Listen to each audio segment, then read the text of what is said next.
Unity on Greenville, and for those in Facebook land and all over the world, I'm so grateful to be here, Reverend Veronica Valles. And you've been doing this fabulous book by Stephen Lane Taylor, Row, Row, Row Your Boat. And so we're going to do a very quick review. I read this book many, many years ago, and I love the simplicity of it. And I remember meeting a Hopi leader on Second Mesa, Ronald Wadsworth, and I remember him looking directly at us because we were going to do a documentary, and he said, keep it simple whenever you teach. And I love the simplicity, but the depth of this book. So the boat, let's review, is your life, your body, mind, spirit, your unique incarnation. Then we have the stream, the divine flow, that river of life. When we row and row and row, we're using our free will to get closer and closer to our destination. But then what we're going to talk about is really not about the destination because we really don't know where we're going. I'll talk about that in a minute. We're in the moment. Gently, we remain flexible to the flow. And I think that for me is the key, is that flexibility, that surrender. Down is to realize it's right here. It's not over there. It's here. The dream is the perception, he says, that whatever you consider to be reality may not be for someone else, but we got to meet in the moment in love. And merrily, merrily, merrily is like you can choose how you see a situation. And as I was having a conversation with my nephew Vincent, who unfortunately broke his leg in college at Texas Tech, has been home, just headed back, I go, you never see in the moment why something has happened. You have to know that good will come from this. So the perception of whether you want to see this as a miracle in the making or a blessing about to bloom, and that positive outlook is that channel of our creative power. And it's to know that this may not feel good in the moment as he heals, but something good may come of this. And of course, what we talk about as we wrap it up today is that life, it's our very nature to have desires and to row in our fulfillment. So with life, we all have our unique expression, what I call our dharma, our soul's purpose, that we are, in the understanding of our spiritual teachings, an emanation, a unique incarnation of the living spirit that we call God, divine. I had a friend at another unity call it Gus, Great Universal Spirit, which I loved. And that when we're living in our soul's purpose, that's when we're in alignment with the flow. That's when we tune in and listen. That's when we allow our intuition to guide us. The only way that you know is because of the way it resonates in the moment. Stephen talks about clearly that we don't wait for happiness to be someplace over there. It's the joy of God that is our inherent nature that is here always. But being human provides us with some interesting challenges. And so it's not a denial of our human experience where they may be sorrow and grief and loss and sadness and just, sometimes the challenges of this journey, but that no matter what is happening in the external, the internal is always that pure place of the living spirit that is God. And so that joy that I am seeking to experience is actually right here no matter what. And I've had that experience of grief for these last 5 months with 4 people that I love dearly that passed away. And it was that sacred paradox that in the moment of like tears flowing, that grief that cannot be disturbed, that stillness, like that deep peace was present. And then the love of the people that are on the other side now playing was just that awareness of the palpable presence of God as love. So he talks about life as our playground. And so the material world is our playground, but it's not our actual destination. And that's where we get confused. Like we have this soul purpose that's guiding us. Spirit is seeking to express as us. It wants to live as your unique incarnation. Everything else is just like a bonus, the material world. It's just the trinkets and the treasures of life. But it's really the experience, the journey that we're here in every moment to be aware of. So yes, we have these desires, this inspiration. It's spirit that we're listening to. And the way that you know it's spirit is that you're not pushing or pulling. And that to me is that divine flow. The minute I say yes, the minute I get that seed of inspiration. I've shared this a million times, but I thought I was going to be a pulpit minister. Well, that would have been me pushing what I thought was mine. And I literally had to listen. And what I heard was teach children mindfulness. And then to be in that divine flow. So I'm in my boat. This is my life. I'm having this experience, but I have to trust that the divine is going to guide me every step of the way. And Spirit did. So Stephen brings it back to the 4 basics of the way love expresses, which is life expressing perfectly. He says, shift your attention from the outer to the inner. Tap into the realization that source energy, God, divine, whatever this infinite mystery is love. 4-letter word right behind me. Can't miss it. Love. And that if love is all that God is, and my life is an expression of that love, then of course when I connect to my inner guidance, so I'm in my boat, I'm going down the river, I don't quite know where I'm going. I thought I was going this way. I have to trust that inner GPS is leading me in the right direction. Many rivers, one ocean. I may think I'm supposed to be going this way, but Spirit's like, your soul's purpose, your dharma is revealing itself in every moment, and I'm going to take you this way. And that's the trust of the inner guidance. What is my heart telling me? What is my heart guiding me to? When people have this realization, it's like, this isn't a match. Like if I'm in a position, that doesn't make that position bad. It's just not where your gifts are necessary. And then the heart will guide you to move in the direction, step by step, breath by breath. When we are guided by that inner light and that inner love, which is why the spiritual practice is essential, is that then we can listen to the wisdom of the one mind that is seeking to reveal as our life. Veronica, teach children mindfulness. Well, I'm a favorite aunt. I'm certified to teach adults. All right, Spirit, you got to make this happen. Then I meet the one teacher that says yes. And then a year later, all these synchronicities happen. Had I not paid attention to the inner wisdom revealing as divine appointments, the synchronicity, the next person, the next school, this over here. Like I was always guided, and in the moment, all I could see was what was in front of me. And then to understand the evolution of our soul, I must continue to listen. When that nudge or that discomfort, it's just like, okay, something else is stirring. What do I need to know? What must I let go? So as we're rowing in our boat, there's that we row and then sometimes we just glide. We take a little break. We listen, we look around. And so Stephen says that when we listen to the love within and it reveals as wisdom, and then we show up that way, moment by moment, breath by breath, to the best of our abilities, because I do have my very sweet human moments, then the wisdom in others arrives. And so that we can connect for what's the highest good in this moment. That if I'm living in my divine flow, I can mirror to somebody else and they bring forth their gifts and I bring my gifts and then our gifts unite together and something good has to come from it if I'm coming from my dharma, my soul's purpose. So that love that is our inner GPS that then becomes the wisdom that we're listening to that guides us into the next step, that connects us with people and places and opportunities, then that's that love that transforms. And once again, I'm not pushing, I'm not pulling, I'm simply being and flowing. And trust me, this pandemic has provided ample opportunity for me to check in with my ego about what is my next step, because I've been sitting in this boat for quite some time and we haven't gone anywhere. And that was the practice, to be in utter stillness. I had moments where I literally was just staring out the window in my apartment. I'm like, I've been given the gift of contemplation. And I don't have to be up in a Himalayan cave.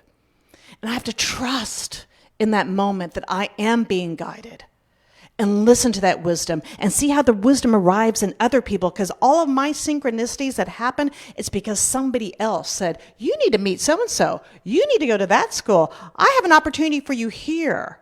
And we meet in the moment. Because love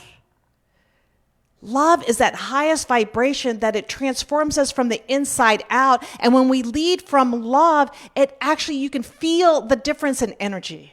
You can feel when you're in alignment. Now, I'm not saying that we don't have these moments that we're trying to figure out which step and where to go and what to do, but love actually feels good. And so I invite people when they're making a decision, because our number one thing, at least, new thought is do no harm. If love is leading the next step, is it doing any harm? No. Then let me take that step. Does it feel in resonance with my gifts and my soul's purpose? Yes. Then let's take that step. Show me, Spirit, make it clear, where I need to go. Phone call arrives. And so our life, which is the life of God, which is the self-givingness of love, is seeking to experience itself in this world together so that we can continue to expand and experience and unite in the joy that is God. So Stephen says, he goes, love is a state of beingness. And forgiveness is making a distinction between a person's behavior and the truth of who they are. So you're on this river, you're flowing, we're having these human moments. Everybody is at their own level of understanding. Lenny Kravitz said in an interview on NPR, he was talking about his grandparents. His mother is, Black Jamaican. His father is Caucasian Russian Jew. But his grandparents didn't approve of his mother. And I don't think attended the wedding. And then he said when he was born, the grandparents wanted to meet their grandson. And this is all he said. And I'll have to re-listen to the interview because the way he said it was so non-judgmentally. He goes, they just hadn't reached that place of awareness. His grandparents. He didn't judge them, but they arrived.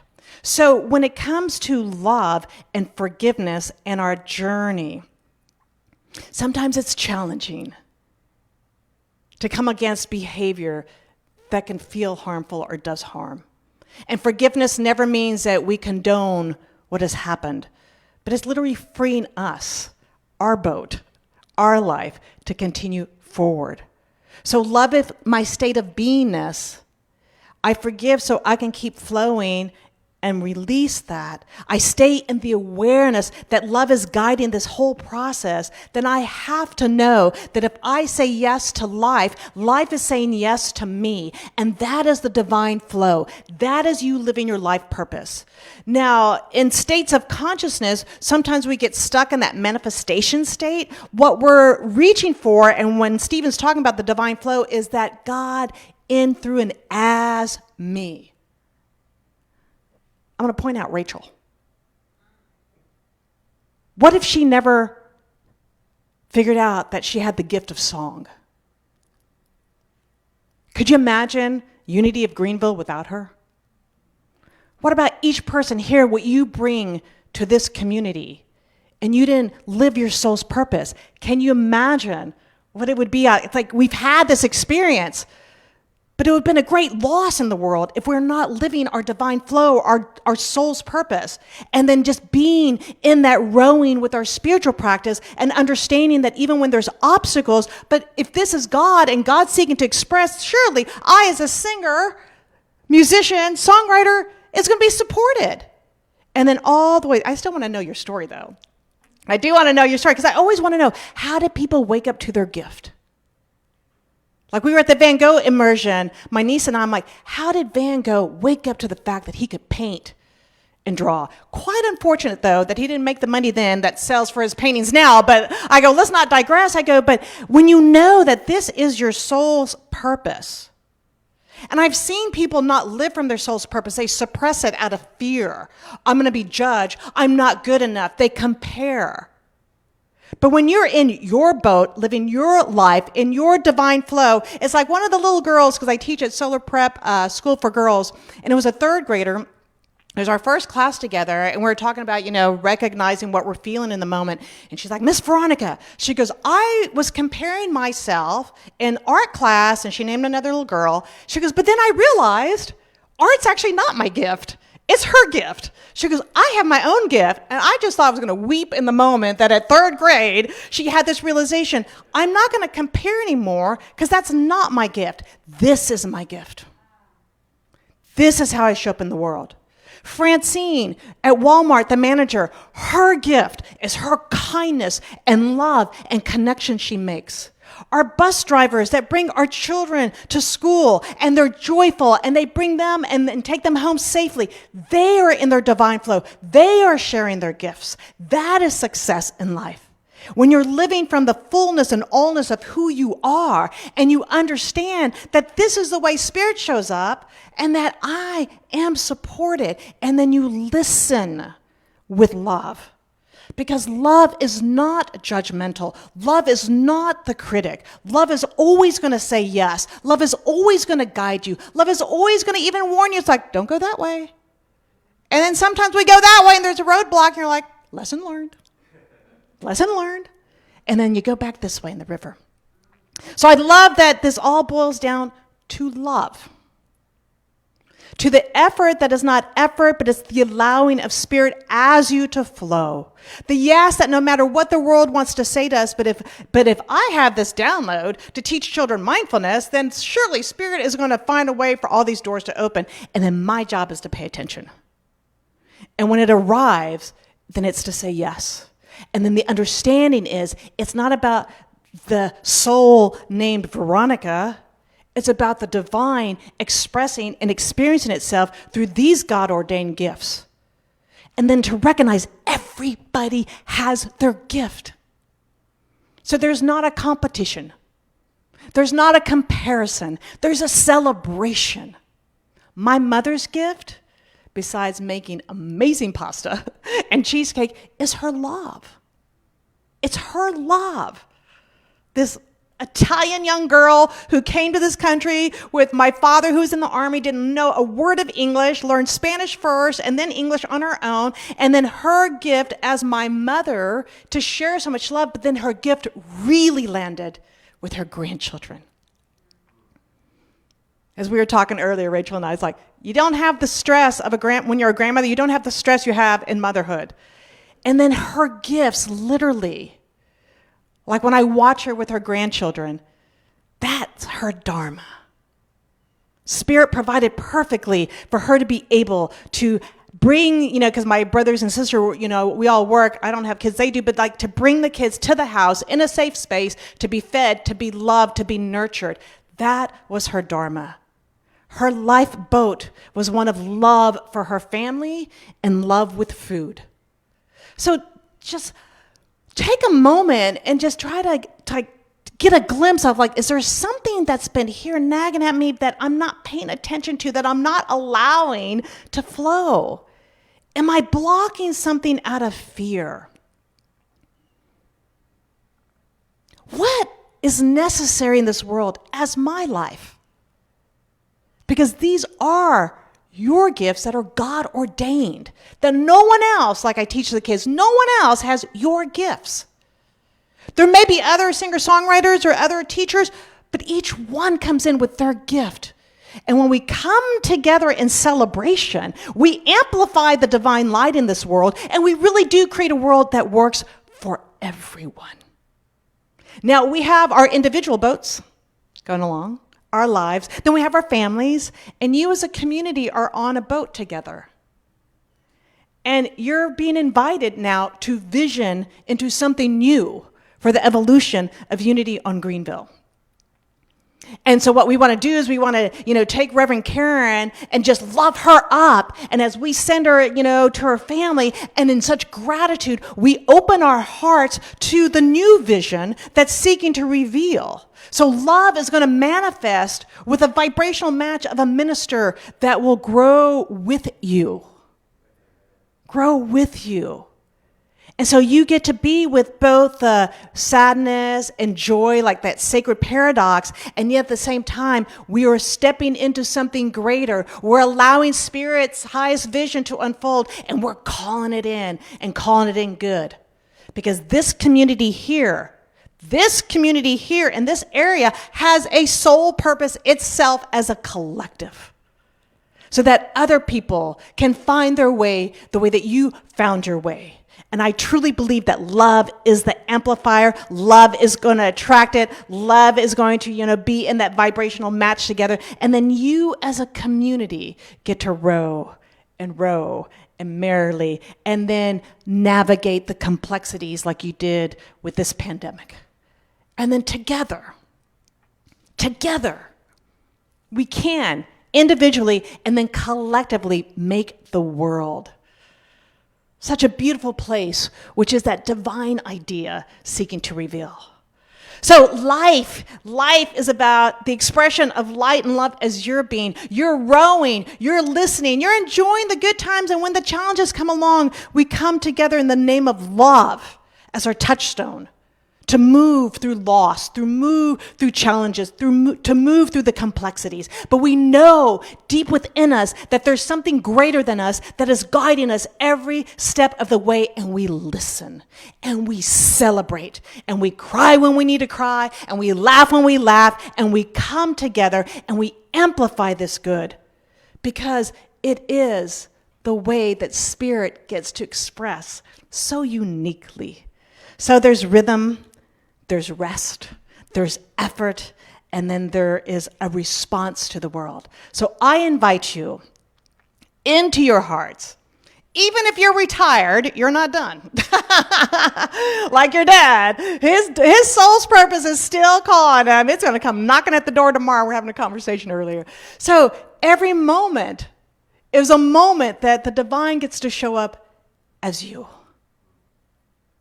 as your light, as a hello that can be so healing to someone who's maybe having a very challenging day, challenging life, or a loss. You have no idea how just being present with each other in love literally transforms the world. So I know and hold with you the vision of all that's unfolding for Unity on Greenville, because we're going to pray it up and we're going to bless it up and we're going to know it's good. So I just invite you into your hearts and minds with our eyes closed, and let's just take a deep breath together as we breathe in. Oh, and breathing out the gratitude of this awareness of the presence of God, that allness and wholeness that is life that seeks to reveal itself in, through, and as each person here. How beautiful that the love of God is leading the way in every single moment, that each person is a perfect expression of the living God, their own boat that is flowing down the river of life, that is fully supported and fully supplied. And then collectively as a community that we call forth all that is the greatest good for this community. That here, right now, in the mind of God, revealing itself. But as we stay in this present moment for all that life offers, for it really is about love and only love. It is that four-letter word that is our source energy, that is the radiating energy that is our life, that is the attractor of all good and letting go of all that does not serve. So in this moment, feeling the palpable presence of God, I give thanks for love. I give thanks for life. I give thanks to be able to know this truth, that every moment is precious. And every moment is how God gets to reveal itself. And knowing that it's so beautifully and powerfully and perfectly slow. So we breathe in. And as we breathe out in grace and gratitude, I let this word be in the divine activity of the aspect of God, the law, that simply reveals this out of itself and is. And together we affirm it by saying, and so.